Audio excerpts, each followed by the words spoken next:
This is an interview with Major William Melton, formerly Captain Melton of BLT 24, 31st Mile, February, May 1975. Major Melton, then Captain Melton, participated in Operation Eagle Pole and Operation Frequent Wind. Interviewer, Major Ross Dunham of the Marine Corps Historical Center. Location of the interview is the Marine Corps Historical Center, Washington, D.C. Date of the interview is 19 June 1986. The interview today will cover Operation Frequent Wind and Operation Eagle Pole. Bill, let's start with Eagle Pole, and first of all, how you got to the 31st mile and onboard ship. Understand you were in BLT 24? Yes, we left White Beach, Okinawa a few days before Christmas.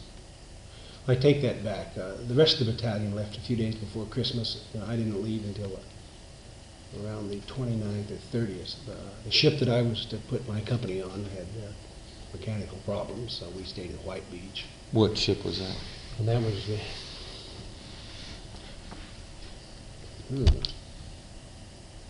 I was going to say it, and then you asked me. Vancouver, that's right. Okay. The Vancouver. That's a what, LPD? LPD. 3, I believe, but don't quote me on that. And then we went immediately to Olongapo and joined the rest of the battalion. The plan was... Which company did you have? I had Company G. Company G, 2nd Battalion, 4th Marines. Went immediately to Olongapo, joined the rest of the battalion, with the plan of moving to the Upper Mao camp and training in the Zambales training area. And we were out there for a while. We were there 2 or 3 days. In fact, my company put on an assault of a hilltop objective for General Houghton. And even while we were preparing to make this assault, live fire assault for the general, you could see the Midway leaving town and other ships following, and we went back. We secured from the field, and then we got aboard ship and left also. This was in January? This was in January. And what we did, we stayed out away from Olongapo. In fact, we didn't train. We were aboard ship in the Gulf of Thailand, waiting for Phnom Penh to form. And it was quite a thing for everyone. We did pull in Asada-Heap, Thailand, and there were arrangements to go to Bangkok. But most of the time we were aboard ship.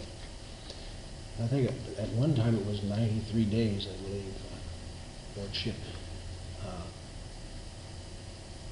And in order to keep everyone ready, prepared, mentally psyched up for what was coming, and to offer a change of pace, we had all kinds of programs. Pie eating contests, a civilian clothing contest, the best in their civilian clothing. And one time, for some reason, I guess during the night, we floated through a swarm of crickets, because they were all over the ship. So we had a cricket collecting contest, and a cricket flying contest, and jumping contest. Just to use cricket and jump the furthest. And that was what we did. I can remember it was, there wasn't much to do. We did have field meets, tug of wars, pull-up contests and things, physical things to keep the troops occupied, waiting. And it was rather tough on them. Like I said, I was on the LPD Vancouver, and the Okinawa was where the battalion commander was, and also the commander of the 31st Mao. And it was rather... Was that Colonel Roach then? Colonel Roach was the commanding officer of the 31st Mao, and Lieutenant Colonel George Slade had 2-4. And we'd get a message. Captain Melton, a helicopter will arrive at the Vancouver at this time. You were aboard and report to the Okinawa. And this was kind of rough on the troops, because there was no word being disseminated except that we were waiting for this Phnom Penh thing to develop and see what we were going to do next. So when I left, I put on my khaki, my briefcase, it's just like, you know, it's not very dramatic, and fly off to the Okinawa. And I would get there, and Colonel Roach would meet me and say, "Captain, I'm sorry to have bothered you. I know you have other things to do, but we'll have no meeting. You may go back to the Vancouver. We've had some changes, and I don't see a reason to offer them to you, so we'll call you when we need you." "Yes, sir." Turn around, get back on the helicopter, and fly back to Vancouver. And the troops would be lining the deck and the next structure up and looking at me, reading my eyes to see what was going to happen next. And I'd get out and wave, and the helicopter would leave, and I'd get my officers together and say, "It was a nice trip." One time I stayed for dinner, for lunch. So that was the way it was going. And I remember also I was reading the traffic, message traffic, while we were in the Gulf of Thailand.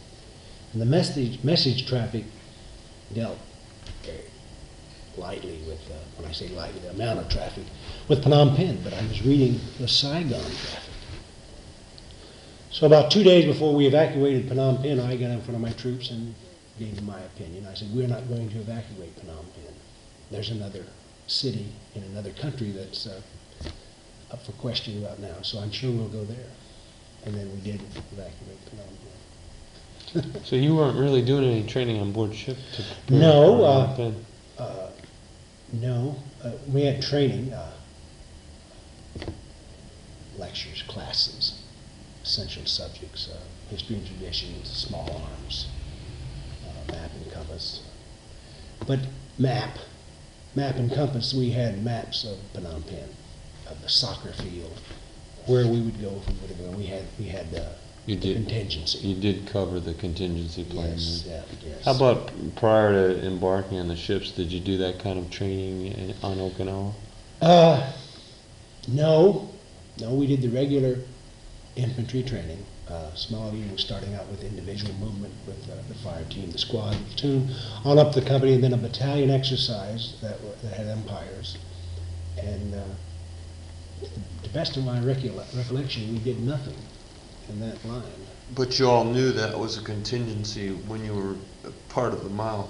Yes, it was a contingency. In fact, we had others, I had men in my companies, I'm sure the other companies did, who'd been in 1-4 and 3-4. And they had done the same thing. They'd set off the coast. So, really, I tried to remember this last night. I don't believe there was anything in the air that was, that would cause us to think that evacuation of either country was imminent. It seemed to... It was the same routine. The same routine, because we had, like I said, I had troops from the other battalions who had been floating out. They come up to me and said, "Sir, we get medals and decorations coming." I said, "For what?" "Well, we floated out here." I said, "You didn't do anything, so you won't get anything." But the reason they had gotten over there, because they wanted to marry Filipino girls, and the paperwork was still working. So we had that to deal with. But and then about, right away in January, maybe even the last day or so of December, you begin to hear things, and we begin to read message traffic.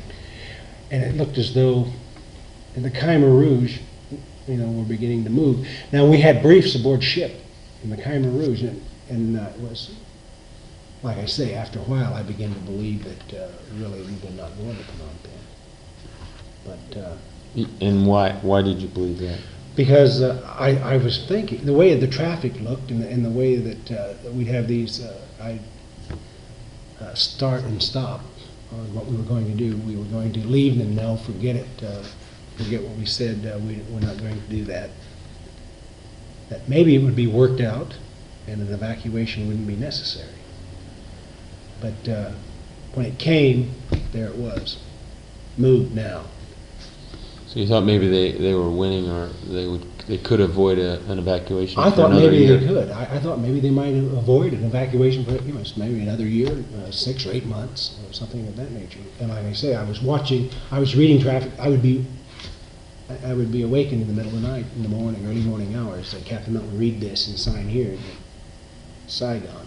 We began to see Hue, see the northern provinces of Thailand, of Vietnam, moving out. Right. And a retrograde that was not monitored. There was no one in charge of it. It was just a total run to the rear, and you could, just like an onslaught in the North Vietnamese right behind them. And next thing you know, they were in Da Nang. And I remember reading that Da Nang was, I thought, well, after Da Nang, they pretty well had it made, because right away they broke Da Nang up into 10 sections and executed 10 people in each section, according to message traffic, and got everyone's attention. And these people were anyone wearing, long-haired people, deserters, police, and looters. And then they killed, I forget the age, 2 and 3 years and less, that looked American. They were killed. Like a Eurasian child? Yes. They just killed him. And I also read that there was a problem with the NVA soldiers meeting the South Vietnamese women of the street who would wink at them, flirt with them, and they didn't know what to do about that. And then, from then on, it was just right on down to Saigon, no problem. When you were in Subic, or in the Mao camp, you were preparing for a Maflex, weren't you? Yes, that's what we were doing. We were the amphibious rated group Alpha A, and there was a series of training evolutions that we would participate in, like everyone else. Plus the Liberty Call, we were going to Thailand, Hong Kong, Korea, and at that time in '75, that was my 20th year in the Marine Corps. And on 2 or 3, 4, 5 or 6 other occasions, I was supposed to go to Hong Kong. I had never been to Hong Kong. To date, I'd never been to Hong Kong, because it always had something came up that I've never been to Hong Kong. So these things came up. We were in the Gulf of Thailand, and the what is it, South China Sea? Is that what it is, off the South China Sea. off the coast of Vietnam? South Vietnam. Okay. After Operation, well, let's talk a little bit about Operation Eagle Pull. When did you get the word that you were going to go? Was that the night before? Well, let's see. We did that on the 12th, I believe. So I believe it was the late evening hours or early morning hours. It was determined that we would go into Phnom Penh. And we had a long distance to travel over the country to get to Phnom Penh. So we talked about, what if a helicopter goes down? Which way do you want to go? And we dealt with this at length and in detail, to the point that it made you kind of wish that you could have a nice crash with nobody getting hurt, and see if you could actually walk out of that over, through the countryside. However, nothing happened. All the helicopters went perfectly. We got in, we flew over the airport, and I can't think of the airport. You could see the pock marks. Ho Chi Minh. So it was heavily pockmarked with, craters. How many helicopters were assigned to lift your company? Okay, I'm not going to remember the number, but it was a squadron. In fact, after Phnom Penh, I'd seen General Carey aboard the ship, and he told me that someday we'd be in the officers' club and he'd tell me something, and I'd want to buy him a beer. So after the first squadron got in there, he had the foresight to send another squadron, which probably saved the day, because the battalion headquarters in one company was there when we got incoming. And had there not been another squadron assigned, maybe there'd been half a battalion there or more, and there may have been other problems. Basically, 12 helicopters took in the entire battalion. So the Vancouver held just Golf Company. Yes. And probably maybe 3 or 4 53s came over. Yeah, I'm trying to think. I believe. I'm trying to think. How many men did you have in each platoon, do you recall? Seems like a platoon would fit pretty comfortably into a 53. 53. Now, we kept, no, I was trying to think of this last night. We kept 346s on the ship at all times. But I do believe that there were 53s that came to get us, and I believe, no, there was 3 or 4. I do not. There were 3 or 4 that came, and I don't recall exactly the number. Because I'm trying to think exactly how we worked it, because if I remember correctly, I could not take the whole company to Phnom Penh. I had to have each platoon leave somebody back. Pare it down a little Pare bit. it down a little bit. Everybody and his brother went into Saigon. We took everybody. Because even one company, Company E that was on the LST, could not go in, did not go into Phnom Penh. And I'm sure that was a tearjerker. I don't know what I would have done. I would have cried or something. How many companies went into Phnom Penh? Okay, that would be Company G, Company H, and Company F. Company E, my recollection, was aboard the LST and did not go into Phnom Penh. Do you remember the name of the LST? The San Bernardino comes to my mind. Okay. Now, the San Bernardino was out there, but there was another one out there too. It was one of the new type with the big boom on the front. And the only one I can think of was the San Bernardino. Well, yeah, it was one of them there. I'll have to cross-check out. Because I remember the LPH, we'd have the Iwo Jima and the Okinawa. They would trade back and forth. But we always were on the Vancouver.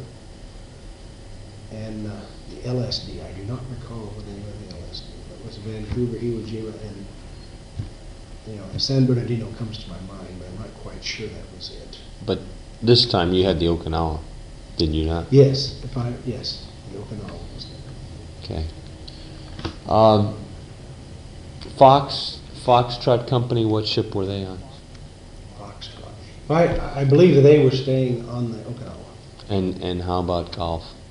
Now, I had G. You had golf, okay, that's right. It was on the Vancouver. And hotel? A hotel, I think, well, that's right. Hotel and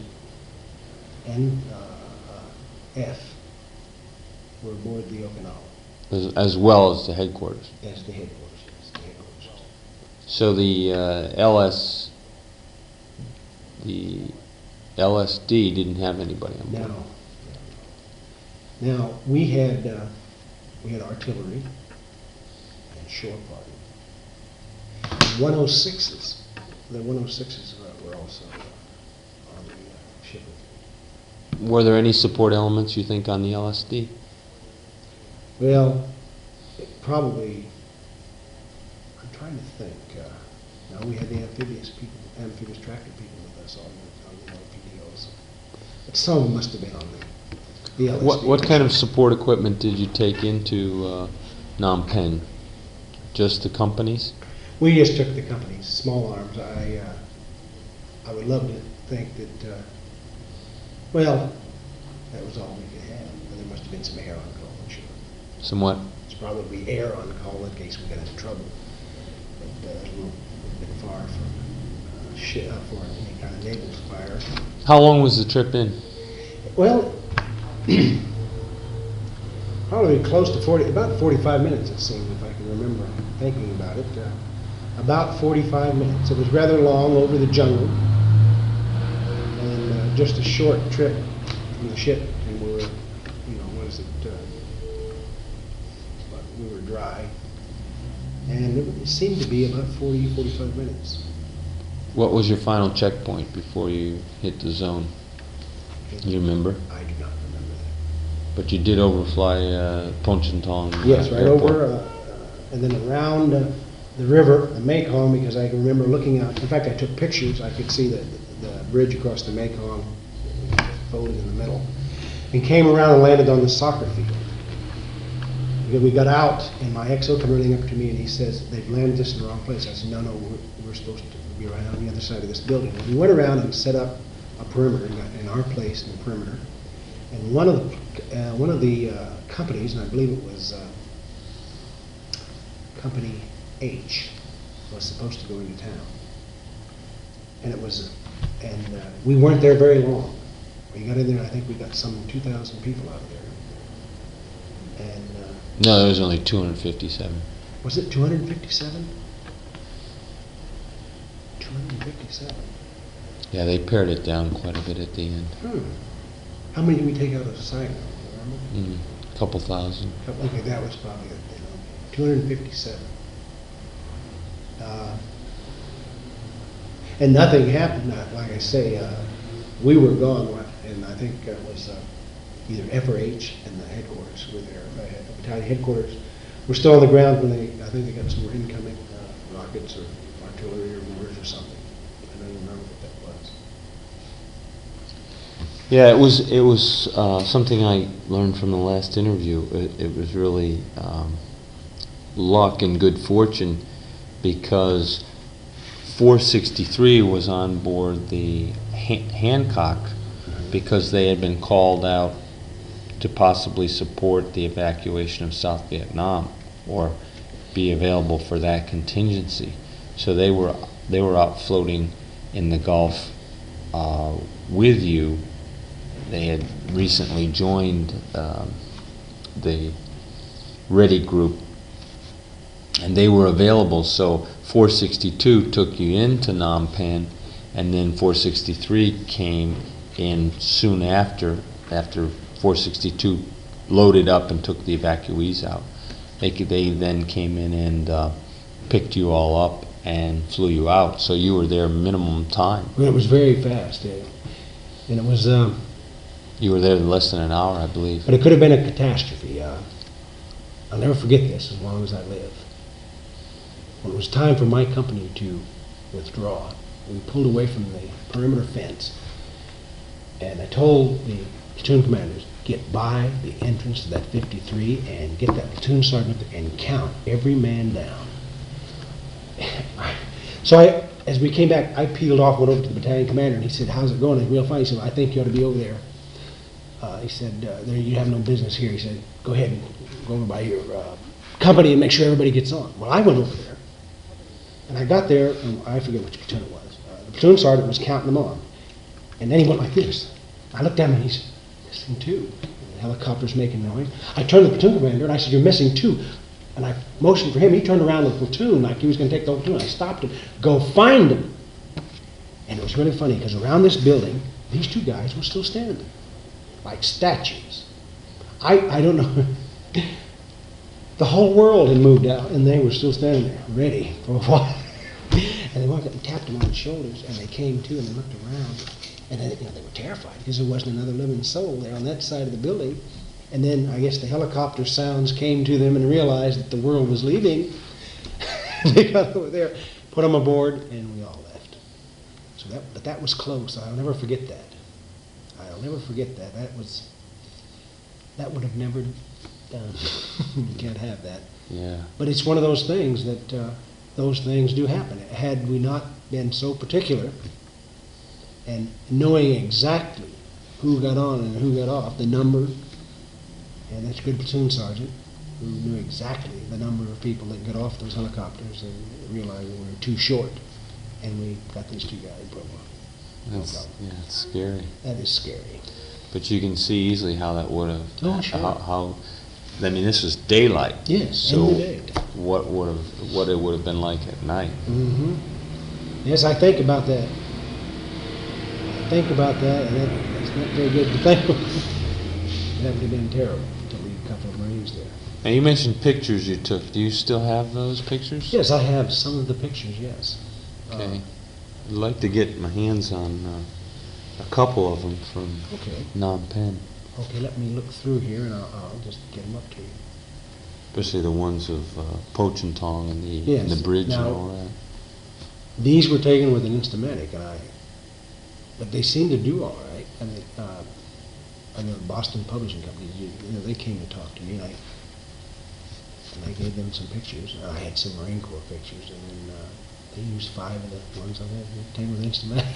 Did they? Yes, they did. They gave them back to you then. Oh, sure. Yeah, that day. Yeah, we'd like to use them too. Sure. That would come in handy. you went back on board the ship, and the Vancouver, after the operation was completed, what did you do April 13th and for the next couple of Well, weeks? we floated back.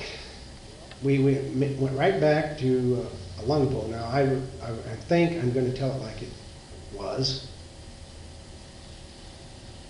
And it probably took us, we did this on the 12th, and we must have got back to Lungpo a day or two after that. But as we were coming in to Lungpo, the noises were already beginning. The whispers, the scuttlebutt, that the Liberty would be one night, and we'd be gone the next morning, because Saigon, it looked like Saigon was going to fall. And How long did it take you to get back to? a day or so. I mean, we must have been back by at least the 14th or so, I think. I'm trying to remember. And we did. We were on Liberty that night, and the next morning we pulled out of town again. Went back out alongside South Vietnam and stayed there. And waited some more. Do you recall coming into Olongapo and then in the morning or late night, and then being told later that day that you were leaving? I'm trying to remember. We pulled in somewhere, I would say, somewhere around 1500, 1600, pretty close to Liberty Call, because the troops were really anxious to get out. And we found out at that time, if my recollections are good, that we would leave the next morning for Vietnam. And we did. Okay, sounds about right.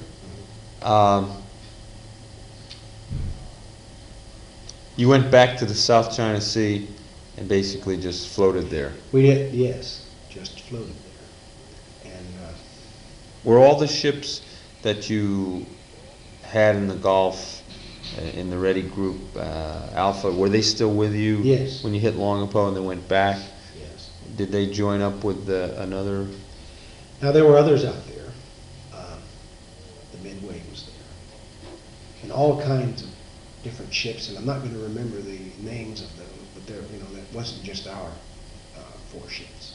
There were quite a few others. The Hancock was there. And a lot of the ships that, and I can't recall their names, were used to carry the Vietnamese who left early. And it was another one of these things of, let's see, I'm trying to think here.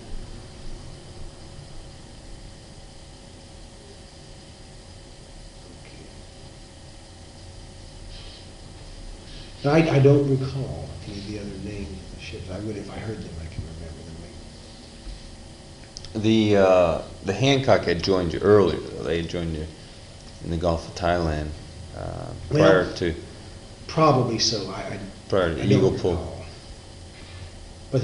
But they basically stayed with you after that. They went back to Olongapo and then they went back to the Yes. South China Sea. When did you first get the idea or become certain in your mind that you were going to go into Saigon? Were you given a plan? Yes, we had a plan. We were going into the Defense Attaches compound. And also there was another little compound to the left of it, facing seaward. And that would be, if I remember correctly, Company E and my Company G would be there, and then the headquarters, the other 2 companies would have the main Attaches compound area. And we went through a lot of the stop and start that we did in Phnom Penh. And once again, I would ride over in the helicopter. And I don't remember who told me this, but I'm sure that this was passed on to us. And I don't really recall on how. But there were different plans looked at for going into Saigon. And one of them was to go into civilian clothes. I don't know if anyone's ever mentioned that, to go in civilian clothes as though we were on a big liberty call and take out the Americans and leave. But that never came to pass. And I can remember the discussion that the ambassador was waiting too long, and I can appreciate his feelings. You hate to fold up the house and run, but we spent a great deal of time out there before it was the 29th to go in there and get the job done. And I was told it was the ambassador. What was his name? Graham, was it? Graham. I think. It might have been his first name. Graham Martin, I think. I think it is. I think Graham was his first name. It might be. So we spent a great deal of time out there, and finally it was I think it was somewhere around midnight when we got the word. This was it, go, because it seems to me that at about 2 o'clock in the morning we began issuing hand grenades, ammunition, and so forth. This was really the midnight, the Of 28th. The 28th and 2 or 3 o'clock on the 29th, getting ready to go in. Now, we'd had some calls before where we almost got ready before we were stopped and said, no, disregard. So there was a lot of stopping and starting. So we finally got the word that, began to believe around 2 or 3 in the morning this was it, we were going. Again, you didn't do any special training. No, nothing other than go over exactly what we were going to do, where we were going in, covering all the details of what was going to take place, who did what to whom, and so forth. But there was no training other than, now, I take that back. Yes, we did have a training session on how to deal with Americans aboard naval ships. Yes, yes, we did. Because what we did, we took Marines. This was for the benefit of the Navy. We had Marines dress up in their civilian clothes. In fact, one of my sergeants put on a tie and everything, and he was the ambassador. And they came aboard ship. This was a simulated thing to simulate civilians being run out of the country and coming aboard ship. And this sergeant did a very good job. Captain, is this the best you have for me? I mean, I'm used to something better than that. He really played the game and went through all the things that could happen, and the captain really appreciated it. And as I recall, I don't think any high-ranking civilians came aboard our ship. But that was the extent, to my best recollection.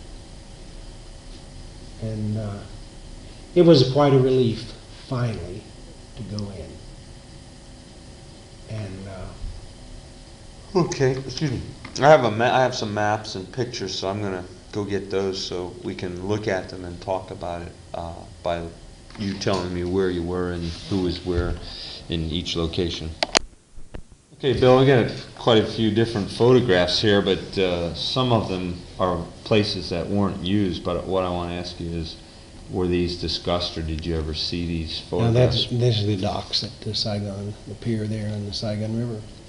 The only thing that I remember, and I don't remember where this came up, but a couple of days before we went in, 7 shiploads of ammunition was unloaded there, I was told. I don't have any proof of that. I don't forget who told me that. It was official.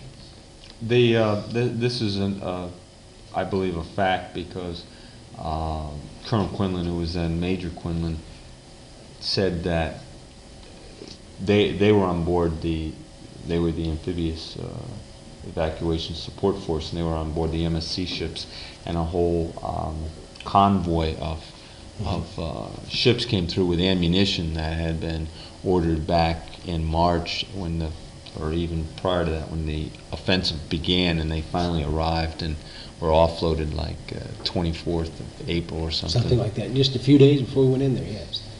So maybe that was true then. I always thought that was... It was incredible. Yes. But I think true.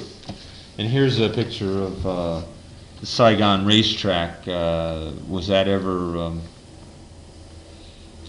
discussed as a possible landing site? No, I do not recall that being discussed for our particular part.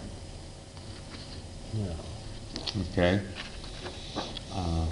Here's another one of the Saigon Soccer Stadium. Now, I don't, that seems to me that might have been discussed. I'm not for sure. How far, do you know how far that was from? No, I do not. Okay. This is a heliport here in Jiadin province. Nabe heliport. This is a high photo, and this shows most of Saigon. High altitude photo. There's not much help there. This is another one of the approach corridors in the rivers. South China Sea's out here. That one doesn't help any. This is another high one, but it shows the embassy here, the soccer field here, the commissary, the pier. Okay, this is where was the defense attache's compound? Do you have? Okay, the defense attache's compound is not in this picture. It's in this picture here, and it's right down in this area, right here.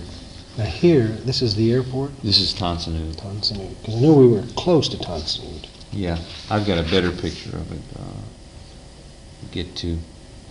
These are some more pictures of evacuation sites taken up high, but none of the ones you used. Okay, these two are of the embassy. Well, this is another one of the soccer field.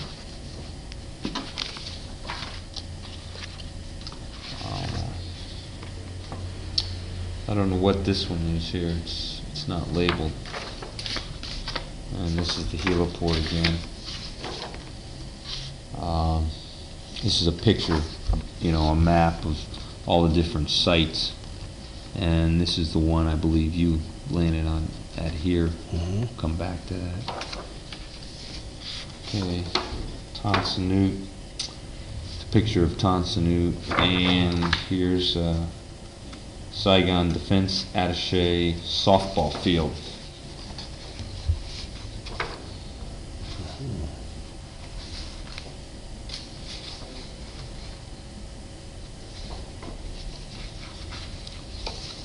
This is another one of the soccer field, but you didn't use that. Keep this one. Saigon Packing House parking lot. That one doesn't ring a bell. Here's a Saigon commissary parking lot, and I think that was in the defense attaché compound. There's another PX in there. Yeah. I thought the commissary was there also. Saigon. This is Newport Did you note that one? dock. Now let's see. Thought I had a better one than this. This shows softball field again, and defense attaché, but it's not the best one I had. Now let me just try to find the one I had. Okay. Here's one here of the defense attaché annex here, the DAO compound, the tennis courts, parking lot. Well, here, this is the compound here. Right, and the Air America compound over here.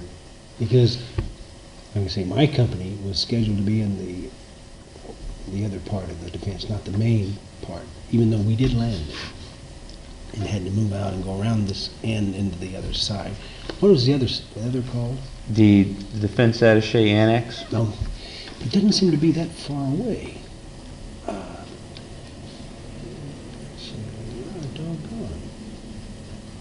But it might have been. That may be. I don't know how far that is from there to there. Yeah, it looks like just 2 blocks. Because that it's been a long time. Even it might have been a couple of blocks. Maybe it was. Then this is the one we were in the annex. Here's another one of here's one of the annex. Mm-hmm. Then Now maybe maybe is this the commissary PX in this area? Well, I'm not sure. Was it near there? Yes, because the PX, well, my troops were the PX was close, because I told someone that everywhere I got balls for my daughters, go in there and get one, Captain. Here's the commissary parking lot. Commissary parking lot.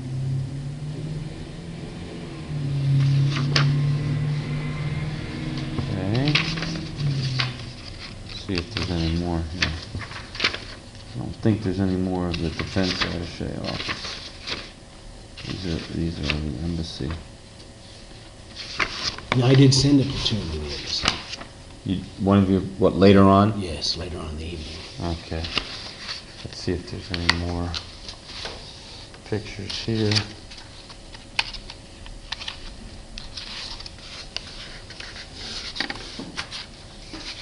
Yeah, this is this one here. This is the headquarters building here. Any of these?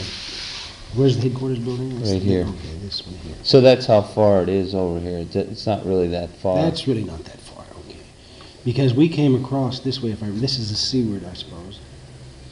And we came across into this area. And if I remember correctly, we were over in this area here. And what we did, we set up a perimeter, and we let people in who wanted to get out. And it was a very emotional thing for a lot of people. And I would periodically check my lines, and I'd come back to watch the evacuation. And one of the supporting arms, I think it might have been an artillery lieutenant, was standing with me.